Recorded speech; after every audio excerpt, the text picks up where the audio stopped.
അമ്മയുടെ മുഖത്തെ സന്തോഷം കണ്ടില്ലേ? അതിന് കാരണം ഈ കയ്യിലിരിക്കുന്ന ആൾ തന്നെയാണ്.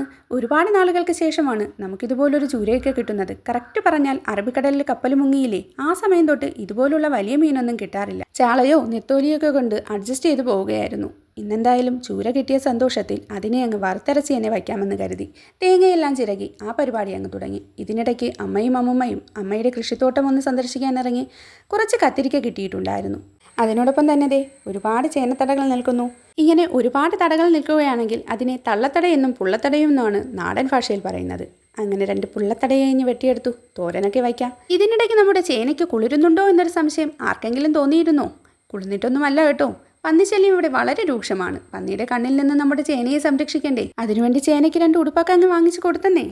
അങ്ങനെ ചേനയുടെ ഇല വെച്ചൊരു തോരൻ വയ്ക്കാമെന്നാണ് ആദ്യം പ്ലാൻ ഇട്ടത്. അപ്പോഴാണ് അമ്മമ്മ പറഞ്ഞത്, ഇലയൊന്ന് വാടിയിട്ട് വയ്ക്കുന്നതാണ് നല്ലത്, അല്ലെങ്കിൽ ചിലപ്പോൾ പണി കിട്ടാൻ സാധ്യതയുണ്ട്. ചുമ്മാ റിസ്ക് എടുക്കുന്നത് എന്തിനാ, വല്ല ചൊറിച്ചിലെങ്ങാനും വരുന്നെങ്കിലോ എന്ന് കരുതി ഇലയെ അങ്ങ് കഴുകി മാറ്റി വെച്ചു. അത് വാടിയിട്ട് നാളെയൊക്കെ എടുക്കാം.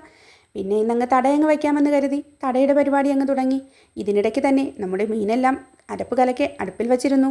കുറച്ച് മീൻ പൊരിക്കാനും മാറ്റി വെച്ചു. അപ്പോഴേക്കും അമ്മമ്മ തടയെല്ലാം അരിഞ്ഞു വന്നു. പിന്നെ അതിനെ അങ്ങ് അടുപ്പിലിട്ട് തോരനാക്കിയെടുത്തു. ആദ്യമൊന്നും എനിക്ക് ഈ ഐറ്റംസിനോട് ഒട്ടും താല്പര്യമില്ലായിരുന്നു. അന്നീ ബിരിയാണിയോടൊക്കെ ആയിരുന്നു പ്രിയമെന്നേ. ഇപ്പോൾ അതൊക്കെ മാറിയിട്ടുണ്ട്. ഇപ്പോൾ നാടനേ ശരണമെന്ന അവസ്ഥയാണ്. പിന്നെ ഇതിനിടയിൽ ഒരു തട്ടിക്കൂട്ട് രസം കൂടി അങ്ങ് വെച്ചിട്ടുണ്ടേ. അത് കഴിഞ്ഞാൽ പിന്നെ അടുക്കളയിലെ സ്ഥിരം കാഴ്ചയല്ലേ ഈ നടക്കുന്നത്. ഒരുപാട് പാത്രങ്ങൾ കഴുകാനുണ്ടായിരുന്നു. അതെല്ലാം കഴുകി വൃത്തിയാക്കി അടുക്കള അങ്ങ് ക്ലീനാക്കി. ഇനി എന്താ, നമ്മൾ വെച്ച കറിയൊക്കെ കൂട്ടി ചോറങ്ങ് കഴിക്കാമെന്നേ. വറുത്തരച്ച ചൂരയും തോരനും ഒക്കെ കൂട്ടി ഒരു പിടി അങ്ങ് പിടിച്ചു. ചൂരക്കറി പറയാതിരിക്കാൻ വയ്യ, കിഡ്ഡിൽ.